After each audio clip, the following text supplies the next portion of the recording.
नमस्कार. कडे खूप म्हणी आहेत. त्यातला एक एक म्हण मला आज खूप आठवते. पुढच्याला ठेच मागचा शाणा.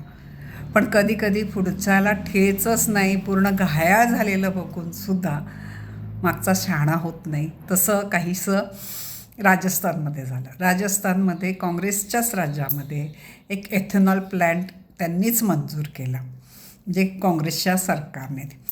आणि आता त्याच्यासाठी मग प्लॅन्ट सुरू केल्यावर प्लॅन्टची मंजुरी झाल्यावर ते प्लॅन्ट सुरू करायच्या वेळेला आता सरकार बदललं तर आता काँग्रेसच्याच माणसाने शेतकरीचा हे दाखवून विरोध दाखवून की ती जागा निकृष्ट होणार असं करून त्या प्लांटवर म्हणजे 15 ते 17 दिवस त्या प्लांटविरुद्ध म्हणजे त्याच्या विरोधात त्यांनी खूप मोठा मोर्चा वगैरे काढला. थोडीशी आग आग वगैरे झाली. पोलीस केसेस झाल्या. मग शेवटी त्यांनी ठरवलं एथेनॉल प्लॅन्ट इथे नाही लावायचा आणि UPने त्यांना बोलवलं की तुम्ही आमच्याकडे लावा. तुम्हाला आठवत असेल सिंगूरला कलकत्त्याला टाटाचा नॅनोचा कारचं कंपनी होणार होती. ममता बॅनर्जीने हेच केलं. मोदींनी ती कंपनीला एका ईमेलने टाटांना सांगितलं की तुम्ही गुजरातमध्ये आणि तुम्हाला हवे असलेले सगळे महत्त्वाचे परमिशन वगैरे आम्ही तुम्हाला मिळवून देतो, सरकारी ज्या काय गोष्टी लागतील. आणि नॅनो कंपनी गुजरातला लागली आणि आजही सिंगूरला ती जमीन इतकी वाईट परिस्थितीत आहे. म्हणजे तिथे जर ती कंपनी झाली असती किती लोकांना रोजगार मिळाला असता. एका कंपनीने फक्त कामगार नाही राहत, अनेक प्रकारच्या गोष्टी तिथे होतात. वाहतूक वगैरे वाढते तर रस्ते वगैरे नीट होतात, सगळं छान होतं. काही त्रुटी असतील तर जरूर त्याच्याबद्दल बसून त्या त्रुटी काढाव्यात. जर काही नुकसान होत असेल तर ते काढावं. आपल्या भूमिपुत्रांना जास्त रोजगार द्यावा वगैरे ह्या मागण्या ठीक आहे, पण प्लांटच लावू देणार नाही. आणि तुम्हाला विकासही हवं आहे. कसं होईल? जेव्हा काहीतरी रोजगारासाठी मोठी कंपनी लागली जाते, कुठेतरी काम निर्माण होतं, तेव्हाच तर लोकांना कामं म्हणजे रोजगाराची संधी मिळेल ना. आपण संधीला नाही येऊ द्यायचं आणि किंवा आलेली संधी अगदी लाथ मारून आणि मग म्हणायचं की सरकारने कामं केली पाहिजेत, केंद्र सरकारने मदत केली पाहिजे. असं तर होत नाही ना. आता नंतर ती टाटा नॅनो गुजरातमध्ये गेली, ती कंपनी झाली, त्याचं प्रोडक्शन झालं पुढे. आता ही चूक सगळ्यांना अगदी माहीत होती. तशीच्या तशी चूक आता राजस्थानमध्ये केली. स्वतः ज्या काँग्रेसने तो प्लांट परवानगी दिली होती, ते कारखाना लावायला जी परवानगी दिली होती, आणि आता त्याच प्लांटमुळे तिथली जागा निकृष्ट होणार, तिथलं शेतकऱ्यांचा विरोध आहे असं करत शेतकऱ्यांना चिथावणी देत तिथे आंदोलन केलं. 15 ते 17 दिवस ते आंदोलन खूप झालं. शेवटी त्यांनी म्हटलं की आम्ही इथे प्लांटच लावत नाही. योगीजी जसे वाटच बघत होते, योगीजींनी सांगितलं आमच्या UPमध्ये या, तुम्ही प्लांट लावा. मी ना सरकारी कार्यालयात कामाला होती. मला हा खूप अनुभव आहे. जेव्हा वरचा साहेब अतिशय कार्यशील आणि नॉन करप्ट असतो ना, त्या खालचे सगळे कर्मचारी भले त्याला शिव्या घालू देत, पण कामं करायला लागतात. पण वरचा अधिकारीच पैसा खाणारा लाचखोर असेल आणि त्याला पाकीट पुरवणारे XYZ असतील.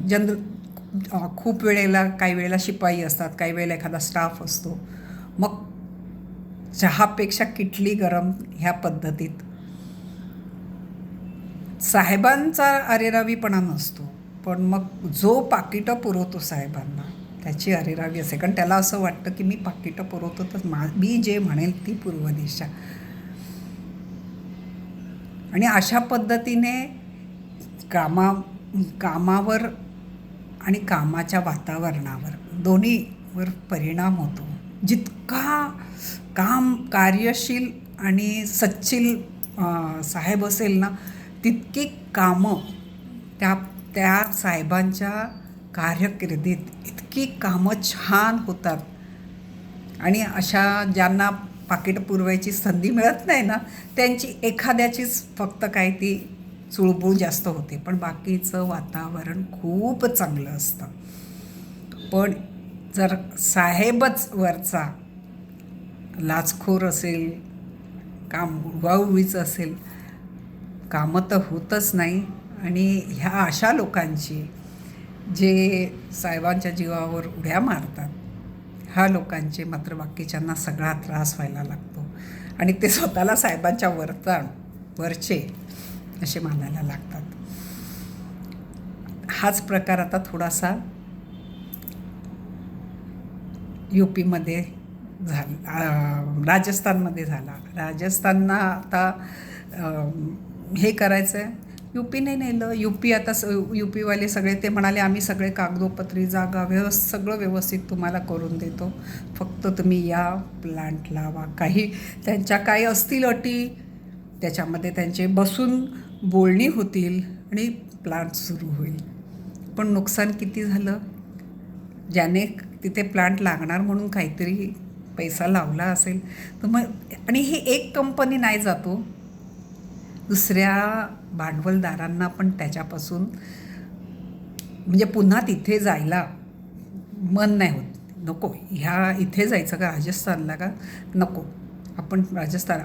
मग आपण म्हणतो की गुजरात आपले प्लांट सोडतो आहे, UP आपले प्लांट सोडते. असं कसं होईल? जर कुठल्याही व्यापाराला त्याचं काम करायचं आहे, त्याला फायदा हवाच, पण तो फायदा काहीतरी काम करून काहीतरी रोजगार देऊनच तो कमवतो आहे ना. नुसतं आईत बसल्या टक्के तर नाही काढत ना तो. मग कामं तर व्हायला पाहिजे ना.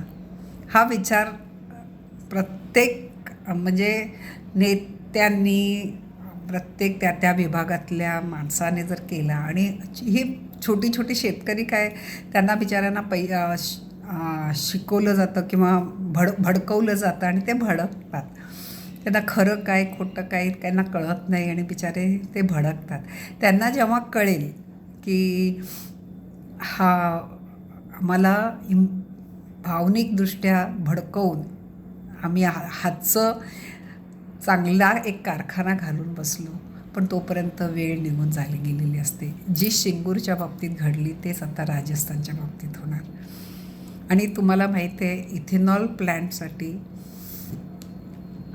ऊस तर, आणि आता तर ऊसाच्या रसापासून, पहिल्यांदा नुसता ऊसाच्या चिपाडापासूनचं होतं, आता ऊसाचा रससुद्धा वापरायला चालेल असं गव्हर्नमेंटचा नियम आलेला आहे. आणि मग हे खराब झालेलं धान्य, कणी वगैरे, निकृष्ट प्रतीचं धान्य, कणी, भाताची कणी वगैरे, आणि त्यामुळे शेतकऱ्यांचाच फायदा होतो. ह्या सगळ्या गोष्टीमुळे शेतकऱ्यांना त्यांचा निकृष्ट मालसुद्धा हे कारखाने विकत घेतात, कारण त्यांना एथेनॉल बनवायला त्याचा उपयोग होतो. त्यांना दर्जेदार धान्य नको असतं, त्यांना धान्य हवं ते सडवायचंच असतं. ते सडवून बॉईल करून मग त्याच्यातून ते इथेनॉल काढलं जातं, आणि ते सडवून बॉईल वगैरे केल्यामुळे नंतर ते निकृष्ट पद्धतीचं उरलेला जो गाळ आहे तो बॉईल वगैरे केल्यामुळे तो ह्यांना घालायला सुद्धा दर्जेदार होत जातो. कोणाला पशुखाद्य पण बनवता येतं. म्हणजे ही साखळी होते की पशूंना खाद्यही मिळतं, निकृष्ट दर्जाची धान्यसुद्धा विकली जातात. तुम्ही जेवढं उत्पादन वाढवाल, मग ऊसाचं असू दे किंवा कसलं, ते सगळं एथेनॉल प्लांट घेतं. आणि असे कितीतरी टन साहित्य त्यांना एका दिवसाला लागणार होतं. आता राजस्थानने स्वतःच्या पायावर कुऱ्हाड मारून घेतली असं मला वाटतं. बघा, तुम्हाला माझे विचार पटत आहेत का? मी माझं ऐकून घेत याबद्दल मी खूप आभारी आहे. पसंत करा, कौतुक करा, आणि जमल्यास तुमच्या अजून ओळखीच्या कोणाला माझे विचार पटत असतील त्यांना तुमच्या मित्रमैत्रिणींमध्ये पाठवा त्याला. धन्यवाद.